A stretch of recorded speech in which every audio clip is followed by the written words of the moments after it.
Boa noite, irmãos. Nós estamos no 5º culto, começamos hoje. E graças a Deus, casa cheia. O culto das 16 e das 17h30 nós tivemos mais de 100 pessoas e mais de 3.000 pessoas assistindo na internet. Então, e eu estou nessa série hoje aqui, batendo para melhorar a gente em 2022. Falei pela manhã às 8 horas que nós não podemos entrar esse ano amargurado. Tá certo?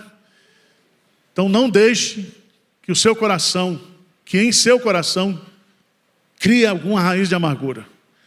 Depois, com toda a autoridade que me é dada, eu falei aqui sobre como vencer a impaciência.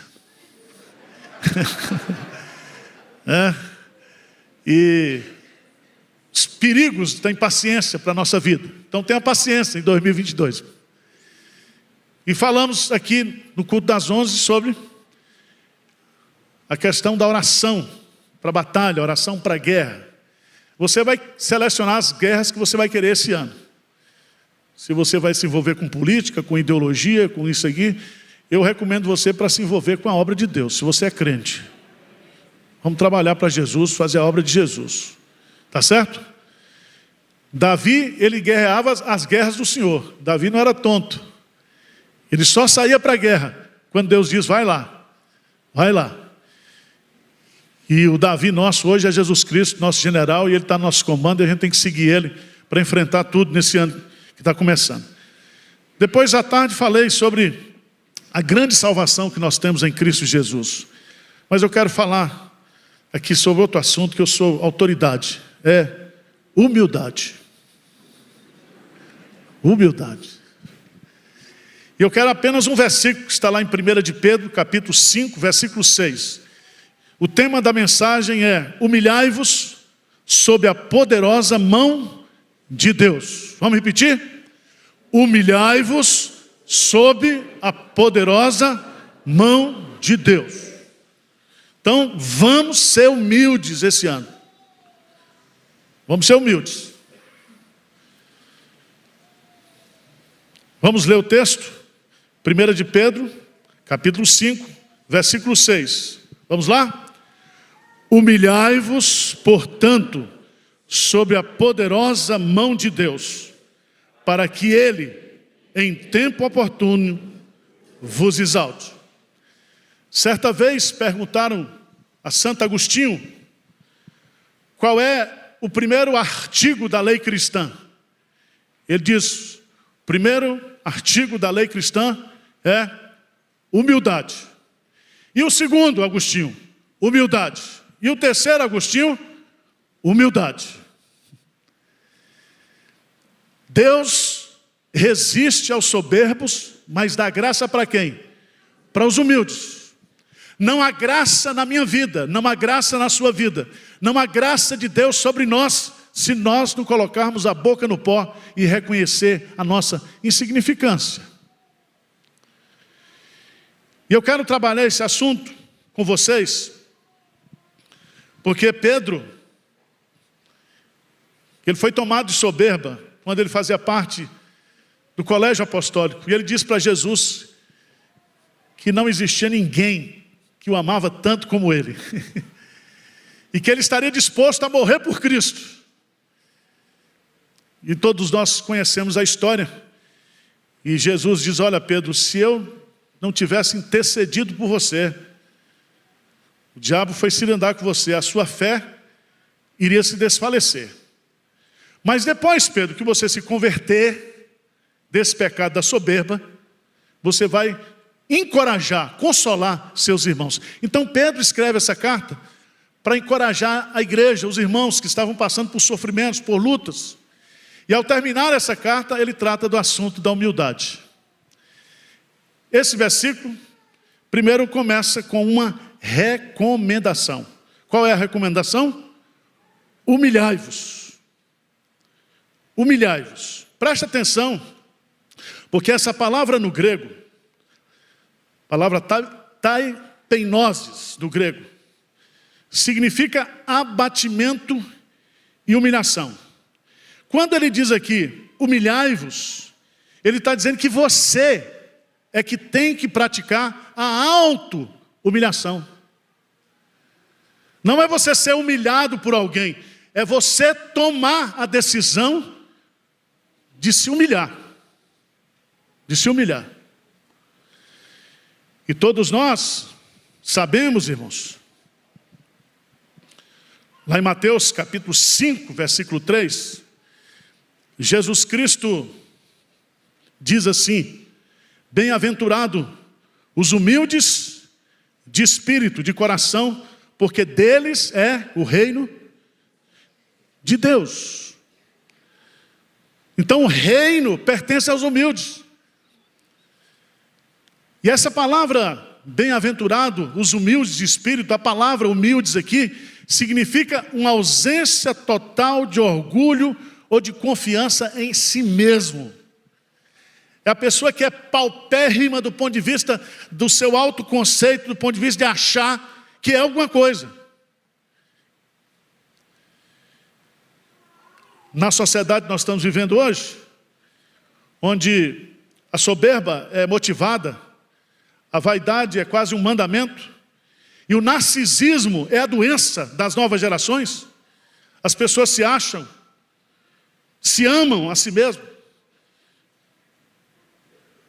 Eu me amo, eu não posso viver sem mim.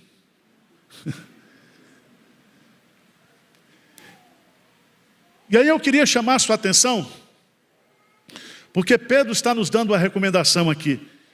Eu e você, nós precisamos nos auto-humilhar. Nos auto-humilhar. E aqui, eu queria destacar alguns pontos, porque no contexto, se você observar bem, ele vai dizer que nós devemos, no versículo 5, nos relacionar uns com os outros, com toda a humildade. E ele coloca uma razão, porque Deus resiste aos soberbos, contudo, aos humildes concede a sua graça. Alguém para ser salvo precisa se auto-humilhar. Alguém para ser justificado por Deus tem que se auto-humilhar. Alguém para receber algo de Deus tem que se auto-humilhar. Vejamos os 3 aspectos dessa verdadeira humilhação. Primeiro, abra sua Bíblia, por favor, lá no texto de Lucas capítulo 8, versículo 9, 18, versículo 9. Por favor, Lucas capítulo 18, versículo 9. O que que diz a palavra de Deus lá? Está na tela aqui. O que que diz aí? Propôs também esta parábola a alguns que confiavam em si mesmos, por se considerarem justos, e desprezavam o quê? Os outros. Veja que Jesus está falando aqui de uma soberba mental. E nós precisamos nos humilhar a respeito do conceito que nós temos acerca de nós mesmos. É um convencimento de que eu não sou mesmo melhor. Não sou. Eu não sou melhor do que você não é melhor do que ninguém. Não existe ninguém superior a ninguém. E meus amados irmãos, o grande problema nosso é que a gente até gosta de tratar desse assunto. Às vezes a gente até se orgulha da nossa humildade, mas nós continuamos pensando que nós somos melhor mesmo.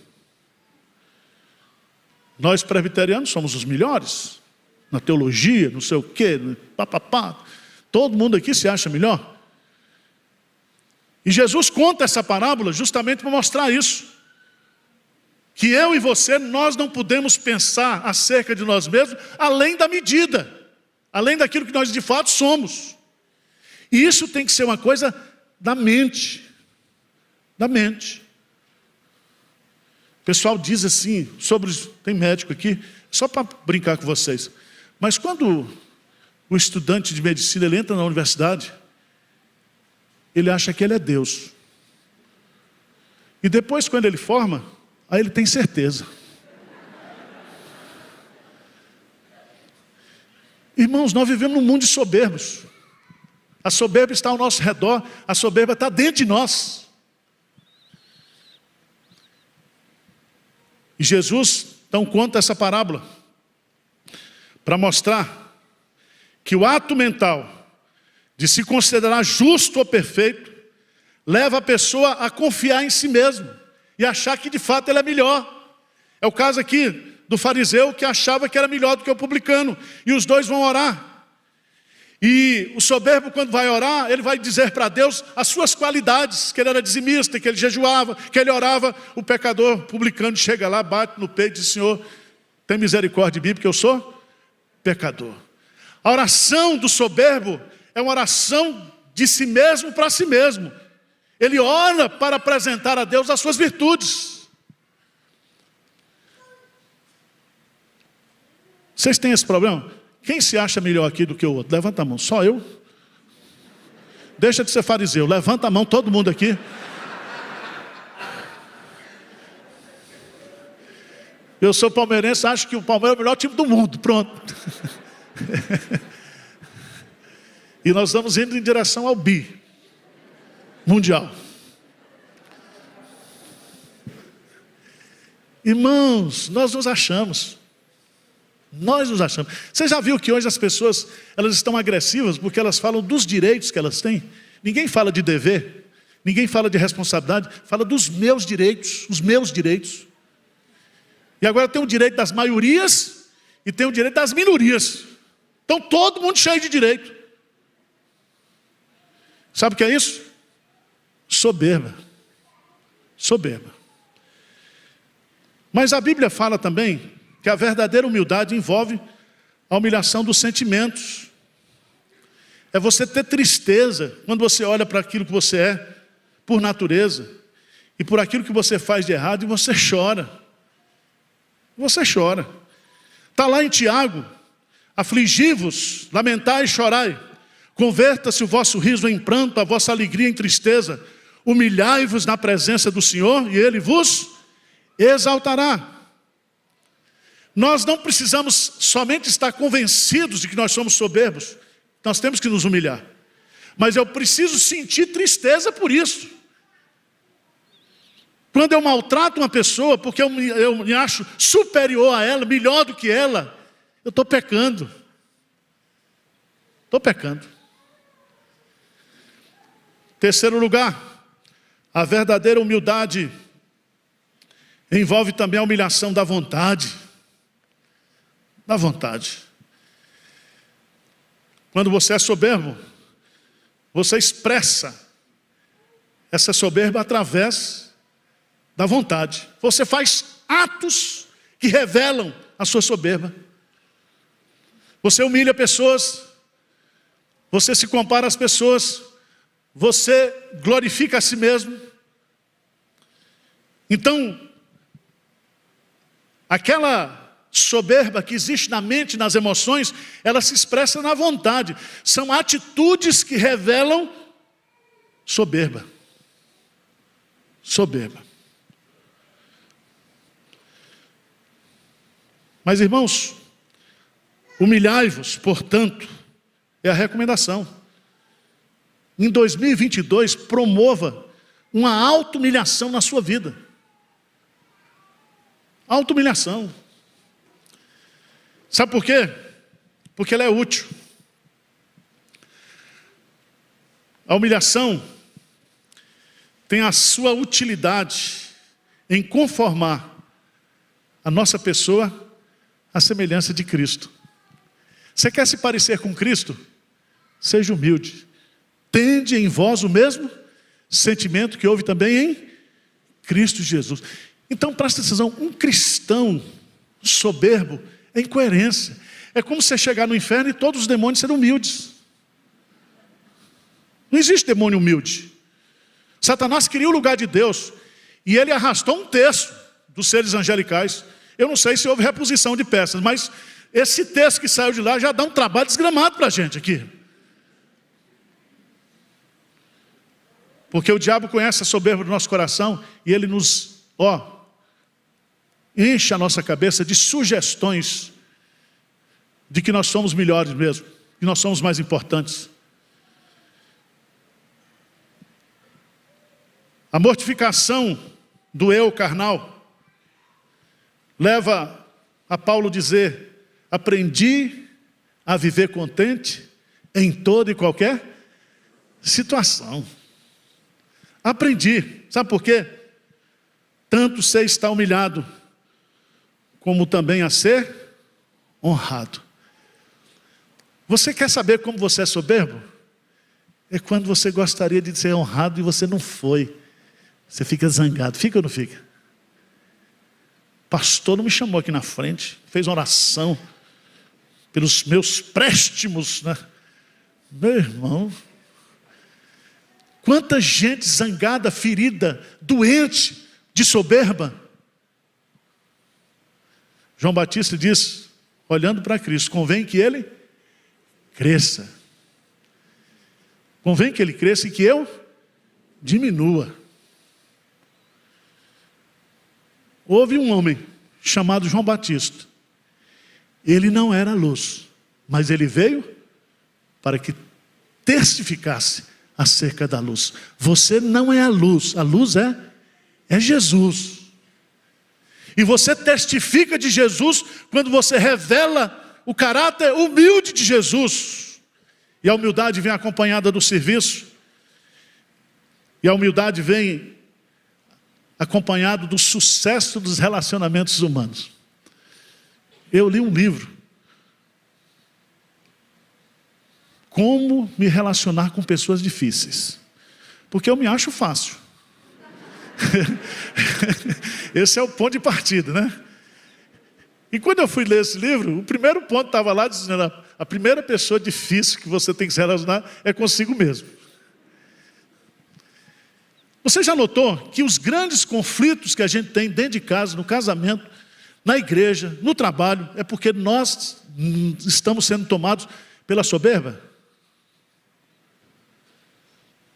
Se nós fôssemos humildes, se nós disséssemos: você tem razão, você tem razão. Eu sei que isso é difícil. Eu me lembro de um irmão lá na igreja antiga, que ele um dia marcou um almoço comigo e falou tanta coisa de mim na hora do almoço. E eu lá no Jack's Lanche, e lá tem uns garfos bons, as facas. Eu olhava para ele, a vontade que eu tinha era de...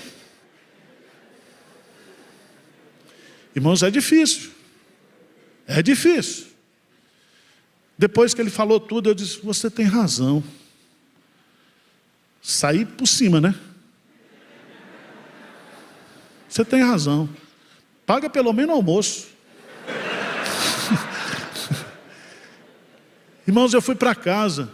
Fiquei 3 dias sem dormir. Sabe por quê? Porque aquilo não saía da minha cabeça. Eu falei: eu vou matar esse cara. Não, eu já tinha matado ele no meu coração. Só que eu tinha que pregar domingo. Eu esqueci, eu era pastor. Aí o senhor, domingo tem Santa Ceia, tem culto, eu tenho que... Como é que eu vou fazer? E aí, meu irmão, eu tive que me ajoelhar e chorar. Senhor, tira isso do meu coração. Irmão, sem humilhação, sem auto-humilhação, não tem relacionamento. Não tem. Para nós nos relacionarmos uns com os outros, nós precisamos ser humildes. Mas, em segundo lugar, esse culto pode passar um pouquinho do tempo, né? Porque 8 horas pode chegar a 8h15, não tem problema. Uma recomendação, qual é? A auto-humilhação. Se humilhe. Mentalmente, emocionalmente, volitivamente. Humilhe-se. Porque você vai ficar mais parecido com Jesus Cristo. Mas aqui uma segunda orientação no texto. Ele diz assim: humilhai-vos debaixo, né? Da poderosa mão de Deus. Isso é muito importante. O foco ou a posição daquele que se humilha é debaixo da poderosa mão de Deus. Preste atenção. Você é visivelmente aquilo que você é quando você está sozinho com Deus. A sua vida externa não vai mudar, a sua humildade relacional, se você não se humilhar na presença de Deus, debaixo da poderosa mão de Deus. Porque debaixo da poderosa mão de Deus, tem como ser soberbo? Mas é lá que eu me encontro, é aos pés de Jesus. É debaixo da soberania dele, que eu entendo que eu não sou nada. Não é porque estão dizendo que eu não sou, não. É porque quando eu chego na presença de Deus, todas as nossas soberbas, todas as nossas vaidades, tudo aquilo que a gente acha que nós somos, etc, etc, tudo cai por terra.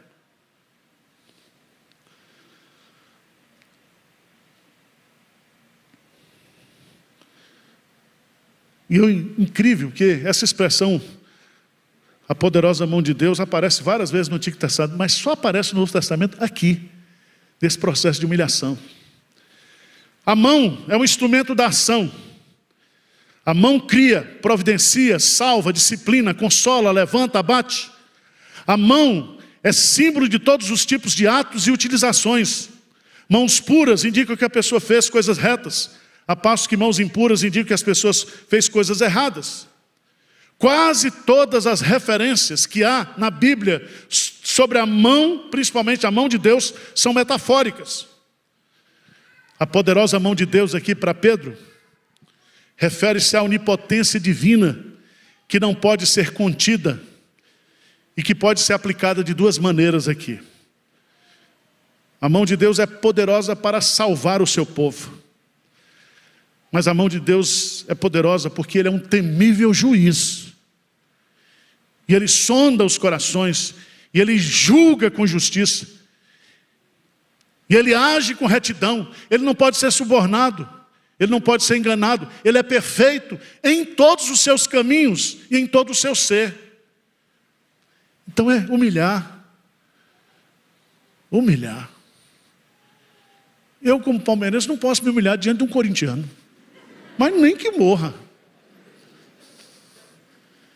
Mas diante da poderosa mão de Deus, você pode. Deu para entender?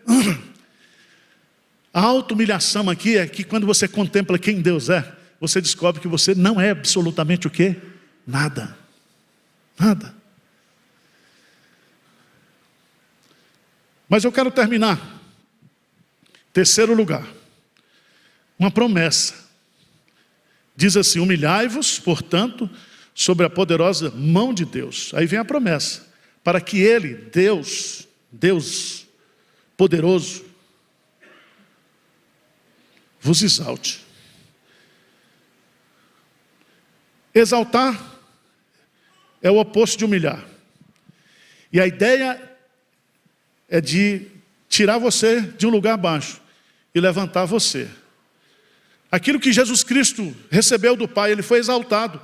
E Deus o exaltou sobremaneira, que lhe deu um nome que está acima de todo nome, para que o nome dele se dobre toda a língua e todo o joelho, e diga e reconheça que Ele é Senhor. Mas quem fez isso? Quem fez isso? Deus. Deus. Provérbios diz: não seja a sua própria boca que vos exalte.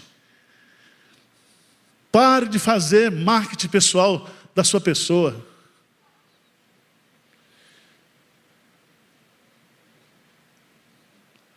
A verdadeira exaltação vem somente do Deus Todo-Poderoso.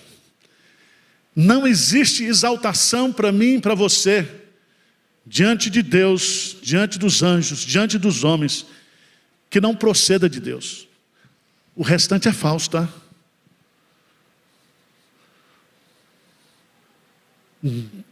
As pessoas, elas falam com os lábios, mas o coração está distante. Somente Deus, Ele, Deus, é que vai nos exaltar. E aí, você tem que entender que somente Deus é poderoso para fazer isso. Teu Senhor é o poder, a grandeza, a vitória, a honra e a majestade. porque teu é tudo quanto há nos céus e na terra. Teu, Senhor, é o reino, e tu te exaltaste por chefe sobre todos. Riquezas e glórias vêm de ti. Tu dominas sobre tudo, na tua mão há força e poder. Contigo está o engrandecer e a tudo dá força. Portanto, diz o salmista, no Salmo 37, entrega o teu caminho ao Senhor, confia nele, e o mais ele fará. Ele fará sobressair a tua justiça como o sol ao meio-dia. Ele fará isso, ele fará isso. Aqueles que me honram, diz Deus, eu honrarei. Aqueles que se humilham diante de mim, eu vou exaltá-lo. Eu vou exaltá-lo. E aqui, meus amados irmãos, eu acho fantástico isso aqui, porque há uma expressão aqui, né? Para que ele, em tempo o quê? Oportuno. Existe um tempo oportuno para a exaltação. Essa palavra no grego é a palavra kairos. No tempo de Deus. No tempo que Deus, Ele vai escolher para dizer para as pessoas o quanto você é importante para Ele. E o quanto Ele fez através de você. E o quanto você foi vaso usado nas mãos dEle. Ele vai fazer isso no tempo dEle. No tempo dEle.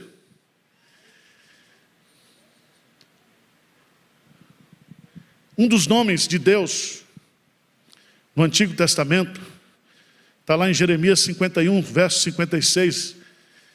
A expressão, o Senhor que dá a paga. E essa expressão no hebraico significa que Deus, Ele é o grande retribuidor. A Ele pertence o poder de julgar, de punir. E a palavra kairos aqui significa que Deus, no tempo dEle, no tempo sabiamente determinado por Ele, vai exaltá-lo. Vai tornar você reconhecido. Quando eu penso nisso, sabe o que eu penso? Quando Jesus diz, aquele que não se envergonhar diante de mim, eu não o envergonharei diante do Pai. Você já pensou, se ouvir da boca de Jesus, Salim, você está salvo. Você não me envergonhou. Isso é exaltação.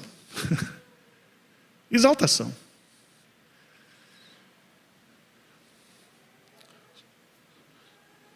A mão poderosa. Ela é poderosa para derrubar-vos, se fordes orgulhosos, ou para exaltar-vos, se fordes humildes. Ele certamente assim fará, nesta vida ou na outra vida. Ele vai fazer o que Ele quiser, o que Ele achar que é melhor para nós. Ele vai fazer. Tá certo? Na igreja, geralmente é depois que a gente morre. Aí vai ter, o coral vai chamar Elizabeth, depois que a Beth morrer. Aí vai ter uma sala social, Ricardinho, sala Ricardinho. E eu vou virar o quê? Nome de cemitério. Sabe por quê, irmãos? Que às vezes Deus, Ele está preparando para exaltar você na eternidade. Sabe por quê? Porque você não tem estrutura. Você não tem estrutura, eu não tenho, nós não temos estrutura para que, se Deus reconhecesse nós hoje nessa terra, exaltasse, nós nos tornaríamos as pessoas mais soberbas. Então Ele vai deixar para nos exaltar depois da glorificação, quando não vai ter mais pecado. Aí você não vai ter que ficar soberbo. Tá certo? Então, humilhai-vos sob a poderosa mão de Deus, para que Ele, do tempo oportuno, Ele vos exalte. Então vamos calçar as sandálias da humildade hoje, todo mundo saindo com as sandálias da humildade do culto das 19 horas. E que esse ano você conquiste muito, você sirva muito, você se pareça mais com Cristo, mais de Cristo eu quero ser. Seu ensino recebe mais de Cristo. Mais, você seja humilde. Tá certo? E vocês ficam no meu pé. A irmã, cadê a irmã? Está assistindo. Diz que eu levantei as calças no culto 7 vezes. Aí teve um que disse assim, pastor Arival, o senhor agora está pregando com revistinha? Eu falei, mas fui eu que escrevi, meu irmão. Então eu estou pregando os meus estudos. A gente sempre é exposto assim a esse negócio de ser humilde ou não, né? Faz o seguinte, meu irmão. Ande com atestado de óbito no bolso. Quando chegar para você, você é isso. Isso aí não, já morri. Já morri. Estou fora. Estou fora. E lembre-se que Deus não divide a sua glória com ninguém. Toda honra, toda glória, todo louvor seja dado a Ele. Amém. Então, com esse espírito de humilhação, quebrantamento, feche seus olhos aí, fala com Deus. E diz para Deus, Senhor, eu quero em 2022 ser mais humilde. Mais humilde. E lembre-se que você é responsável por isso. É uma auto-humilhação. Auto-humilhação.